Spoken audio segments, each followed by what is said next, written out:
हाँ, हेलो जी। हेलो। राधे राधे। जय भीम। हम संजय मिश्रा बोल रहे हैं जी। कुछ वर्ण व्यवस्था के बारे में जो है सो बात करना चाह रहे थे, डिबेट करना चाह रहे थे। डिबेट करना चाह रहे थे। वर्ण व्यवस्था तो आप अच्छी तरह जानते हो, तो उसमें क्या डिबेट करोगे आप? तो जीत ही जाओगे आप डिबेट में तो। हेलो। हाँ जी। वर्ण व्यवस्था के बारे में जैसे कहा जाता है कि वर्ण व्यवस्था आप लोग या जो भी है कहते हैं कि ब्राह्मण लोग लाए हैं, तो ये वर्ण व्यवस्था पर थोड़ा डिबेट करना चाहते हैं। बताइए। डिबेट तो खैर मैं नहीं कर पाऊंगा, कि डिबेट में हार जाता हूँ। हार जाते हैं आप? हाँ, तो मतलब मैं तो सिर्फ आपसे बातचीत कर सकता हूँ। अच्छा, ठीक है। जैसे आपके मत से क्या है कि जो वर्ण व्यवस्था है वो मतलब ब्राह्मण लोग लाए हैं, और सुनते हैं जो इधर भी मतलब हमारे तरफ भी सब कहते हैं कि ब्राह्मण लोग वर्ण व्यवस्था लाया है। इस पर आपका क्या कहना है? इस पर कोई भी आदमी जो निष्पक्ष तरीके से जांच करेगा और हिंदू धर्म ग्रंथों को पढ़ेगा, तो वो उसमें यही पाएगा कि सबसे ज़्यादा जो फायदा हो रहा है इसमें, इस वर्ण व्यवस्था के होने से, वो ब्राह्मण समाज को हो रहा है। ब्राह्मण तो हरदम ब्राह्मण जैसे जीवन यापन किया है, ब्राह्मण तो हरदम जैसे मिश्रा जी सुनिए थोड़ा सा। हाँ, हेलो। अगर भीख मांगने से और उसको जो है सोने और चांदी, गाय, जमीन, जायदाद मिलती है, देश की सत्ता मिलती है, देश की सत्ता में कोई भी विराजमान हो उसके ऊपर भी अपना अधिकार जमाने का उसको जो हक मिलता है, तो उसको क्या परेशानी होगी बताइए मुझे। ना, परेशानी तो नहीं है, लेकिन वो ब्राह्मण तो हरदम दूसरे के कल्याण के लिए हुआ है, और जब भी मतलब दूसरे कल्याण भी किया है। दूसरे का कल्याण करने का ठेका क्या ब्राह्मण ने ले रखा है? क्या उसी को अधिकार है? क्या वही कर सकता है दूसरे का कल्याण? क्या दूसरा कोई व्यक्ति जो है दूसरे का कल्याण नहीं कर सकता? नहीं, ऐसा बात नहीं था। जैसे आज मान लीजिए जो भी ब्राह्मण मतलब ग्रंथ से या ब्राह्मण जो भी मतलब अगर ब्राह्मण लिखा है या ब्राह्मण का लिखा हुआ होगा, तो ब्राह्मण तो देखिए कि पानी को भी भगवान के रूप में माना, सूर्य को भी भगवान माना, चंद्रमा को भगवान, मतलब हर प्राणी में भगवान को मतलब देखा है कि हर चीज में ब्राह्मण को भगवान है। और अपना जीने खाने के लिए तो भी बनबे किया, लेकिन वो साथ में 5 गो पवनिया जिसको कहा जाता है देहाती भाषा में, जी। पूजा पाठ होता था, तो कुम्हार लोग का दिया घड़ा सब खरीदा जाता था, मतलब उससे बिजनेस उसका चलता था। जो चमार जाती है उसका ढोल देखिए कि चमड़ा होते हुए भी जो ढोल बजने का जो काम होता था, या और भी जो कोई काम होता था, उससे कमाई होता था उन लोग का। Hello hello hello hello hello hello. हाँ, हेलो। कट गया था। कह रहे हैं कि मतलब पवनिया लोग भी था, कोई ब्राह्मण के मतलब जिन्हें खाने का जो था उस पर जैसे वो लोग भी खाते कमाते थे। ऐसा तो नहीं था। तेली से लेकर बढ़ई, लोहार, मतलब कुम्हार, हर लोग कमाते थे। तो ऐसा कोई तो ब्राह्मण तो ऐसा कुछ नहीं किया जो कि अपने लिए केवल किया, वो सबको जीव को। मिश्रा जी, हर जीव में भगवान को देखा है। आपका नाम क्या है मिश्रा जी? संजय कुमार मिश्रा मेरा नाम। हाँ हाँ, संजय कुमार मिश्रा जी। हाँ, आप बहुत अच्छे व्यक्ति लग रहे हैं मुझे। हाँ, हम मतलब देहात के रहने वाले हैं हमारे। हाँ जी, हाँ जी। और मुझे लग रहा है कि आपके अंदर जो है जानने की जिज्ञासा है। हाँ, जानने की जिज्ञासा है, और सोचते हैं कभी कभी हमारे गांव में भी बहस होता है हम लोग। हाँ, तो आपको मैं जो है एक उदाहरण देता हूँ। वही आदमी है, उसी वर्ण का आदमी है, और उसी वर्ण के आदमी ने, मैं वर्ण की बात कर रहा हूँ, आदमी तो अलग है, लेकिन उसी वर्ण के किसी व्यक्ति ने आपके हिंदू धर्म ग्रंथ लिखे, एक तरफ आपके हिंदू धर्म ग्रंथ हैं जो कि ब्राह्मणों के द्वारा लिखे गए, ठीक है। दूसरी तरफ जो है उसी वर्ण के व्यक्तियों ने बौद्ध धर्म ग्रंथ भी लिखे। हाँ ये है ना। हाँ। अब अगर आप जो है हिंदू धर्म ग्रंथों को देखेंगे तो उसमें ब्राह्मण की उच्चता को स्थापित करने का प्रयास किया है, ब्राह्मण को सर्वोच्च बताने का प्रयास किया है, ब्राह्मण की पूजा करने के लिए कहा गया है। ब्राह्मण चाहे कितना भी गुणहीन हो लेकिन तब भी उसकी पूजा करनी चाहिए, और शूद्र कितना भी प्रवीण क्यों ना हो, गुणवान क्यों ना हो, तब भी जो है उसकी पूजा नहीं करनी चाहिए, तब भी उसका तिरस्कार करना चाहिए, ऐसा हिंदू ग्रंथ कहते हैं। लेकिन वहीं पर जो बौद्ध धर्म ग्रंथ लिखे गए ब्राह्मणों के द्वारा, आप उसमें देखेंगे कि वहां पर जो है इस तरह की कोई भी बात नहीं मिलेगी आपको देखने के लिए। वहां पर सिर्फ और सिर्फ धर्म की बात होती है, आचरण की बात होती है, सदाचार की बात होती है, सील की बात होती है, मनुष्यता के कल्याण की बात होती है। तो आपसे मेरा यह अनुरोध है कि आप थोड़ा सा इस विषय में थोड़ा अध्ययन करें। आप नहीं तो सुनिए ना, तो हम ये जानना चाह रहे हैं, जानना कि मैं आपको बताना भी चाहते हैं, जानना भी चाहते हैं। जैसे ब्राह्मण पहले जो है सो मतलब कहने का मतलब है कि सात्विक विचार का ब्राह्मण होता था। आज चाहे जो भी करे, आज ब्राह्मण हुआ तो समाज धीरे धीरे भी खत्म हो रहा है इसमें हो रहा है। लेकिन पहले का जो ब्राह्मण जो कहा जाता है, असली ब्राह्मण जो कहा जाता है, वो सात्विक विचार का होता था। मतलब उसके अंदर में मतलब छल प्रपंच तो होबे नहीं करता था, वो तो बात है। लेकिन उसके बाद भी जैसे न वो मांसाहारी था, न वो जैसे प्याज लहसुन खाता था। नहीं मिश्रा जी, हाँ। जो ब्राह्मण है वो जो है हमेशा ब्राह्मण जो है बुद्धिमान तो रहा है। हाँ, बुद्धिमान। लेकिन उसमें कभी भी उसने ये नहीं लिखा है कभी किसी धर्म ग्रंथ में कि ब्राह्मण जो है नकली भी होता है। कहीं लिखा है किसी धर्म ग्रंथ में? सिर्फ ब्राह्मण लिखा है, सिर्फ वर्ण की बात कही है। हाँ। नकली और असली की तो बात कहीं कही नहीं है कि नकली भी होते हैं। नहीं, नकली अकली यहाँ पर ये कर रहा है। जैसे जो सात्विक विचार, अब तो जैसे मतलब समाज चल रहा है तो धीरे धीरे जानते होंगे, आप भी जानते हो कि प्याज लहसुन मांस मदिरा सभी ब्राह्मण खाने लगे हैं, मतलब ढेर ब्राह्मण खाने लगे हैं।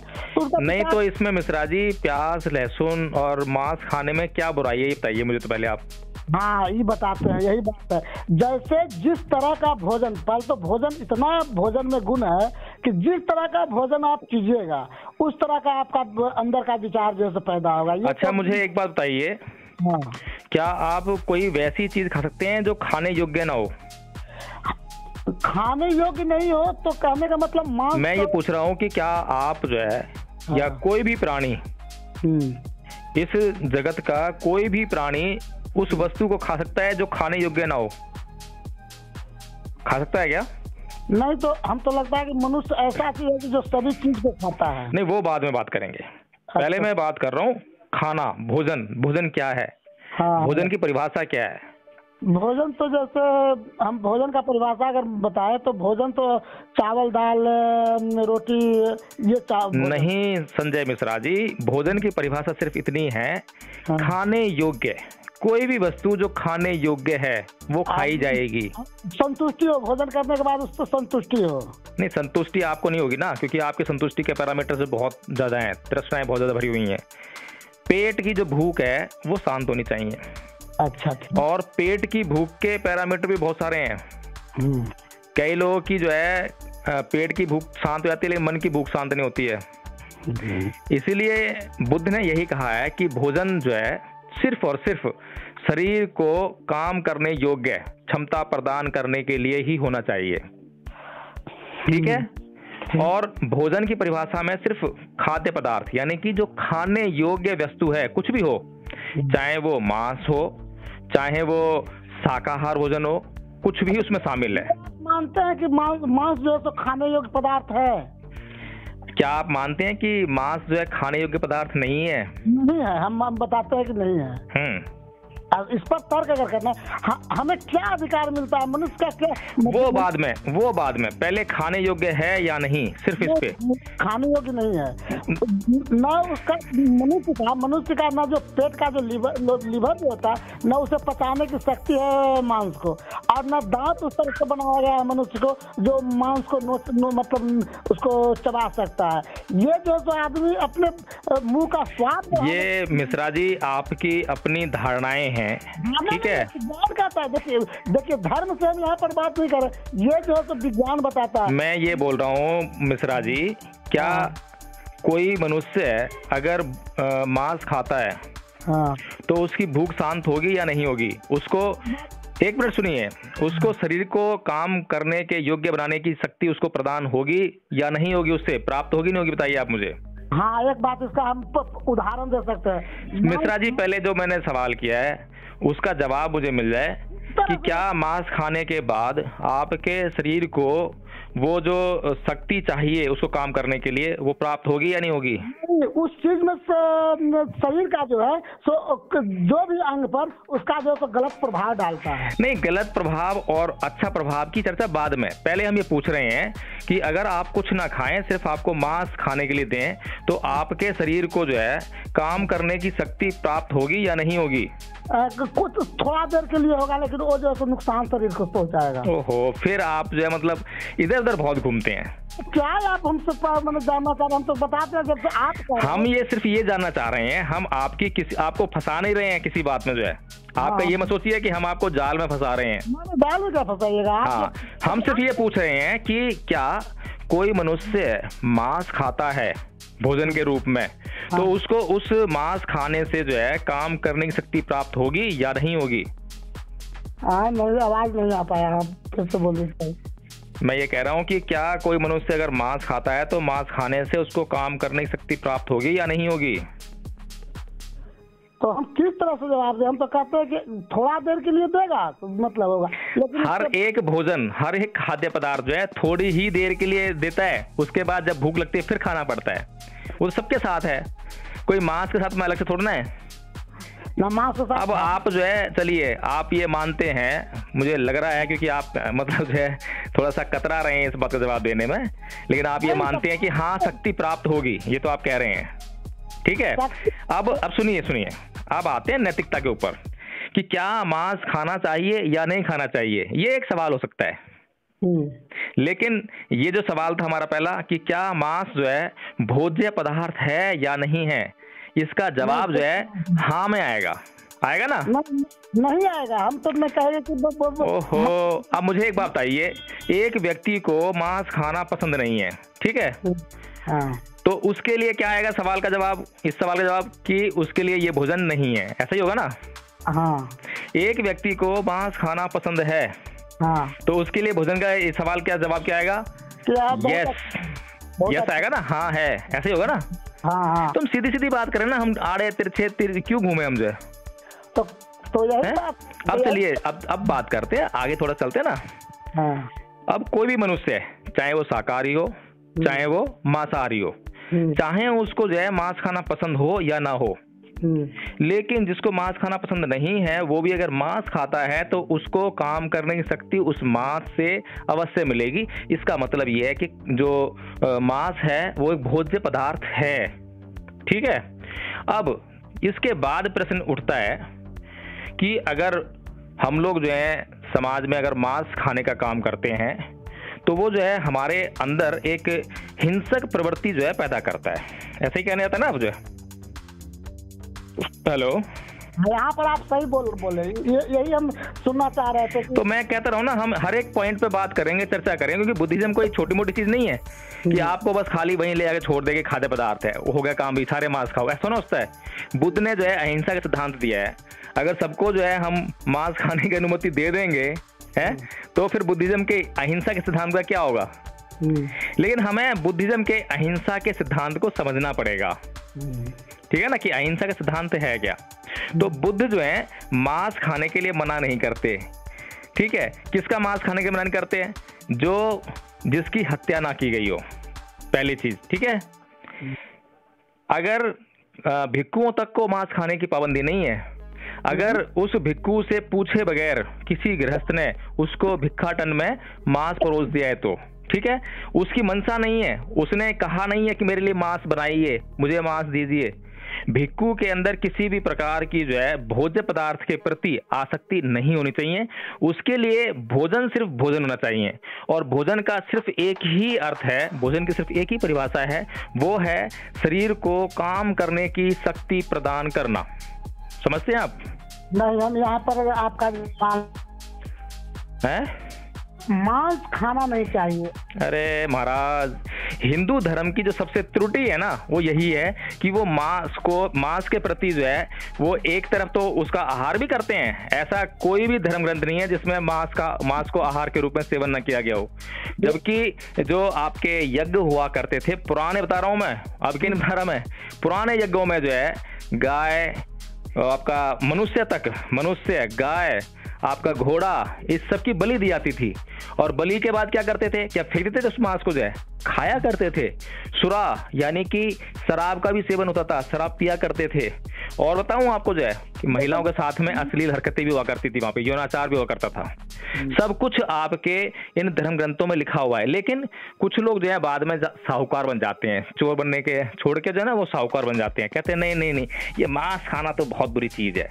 अरे भैया, जो बुद्ध ने कहा है कि किसी भी बात के प्रति तुम्हारे अंदर समता का भाव होना चाहिए, ना घृणा का होना चाहिए, ना आसक्ति का होना चाहिए। समझ रहे बात को? अगर आपने किसी के भोजन के प्रति घृणा का भाव ले आए तो आप जो है किसी विचार से, किसी प्रवृत्ति से आप बंधक बन गए हैं। बंधक बन गए ना, आपके अंदर घृणा की प्रवृत्ति हो कैसे गई? घृणा नहीं होनी चाहिए आपको। जो है आप खाते हैं या नहीं खाते हैं बिल्कुल मैटर नहीं करता, लेकिन किसी के भी भोजन के प्रति आपको जो है मन में घृणा नहीं होनी चाहिए।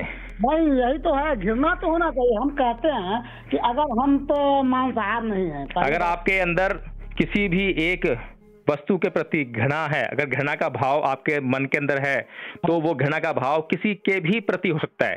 हाँ, यही कारण आज जो आप कहते हैं कि शूद्र जाति से घृणा करता था ब्राह्मण लोग, यही ना आप लोग का कहना है। तो हम कहते हैं। अच्छा संजय मिश्रा जी, आज का जो वीडियो है हमारा पूरा हो गया, तो फिर नेक्स्ट टाइम बात करें। फिर जो है आपने अच्छी चर्चा करी आज, बहुत अच्छा लगा। बहुत बोलते हैं लेकिन आप केवल अपने बात को रखते हैं और किसी दूसरे बात को नहीं सुनते हैं। सबसे पहले आप इसको सुनिएगा, वीडियो को जब डालूंगा मैं आपका यूट्यूब पे तो आप सुनिएगा। सबसे पहले मैंने आपको मौका दिया बोलने का, आप बोल रहे थे, मैं सुन रहा था। मेरे बात को नहीं रख पाते ना है, मेरे बात को भी सुनना चाहते। जैसे आप बोले यहाँ पर कि मतलब चलो अभी जो है ना एक काम करते हैं, क्योंकि बहुत लंबा हो जाएगा, मुझे थोड़ा काम था इसीलिए मैं और बीच में काट रहा था। मैं सुन लेता, कोई बात नहीं थी। तो आप कल फिर फोन कीजिए मुझे। नहीं, कल तो हम बिजी होंगे। कल सुनिए, कल बिजी रहूंगा मैं। जो है कल 6 दिसंबर है ना, परम पूज्य बाबा टुट्टा बिरवा का परिनिर्वाण दिवस है ना। हाँ, तो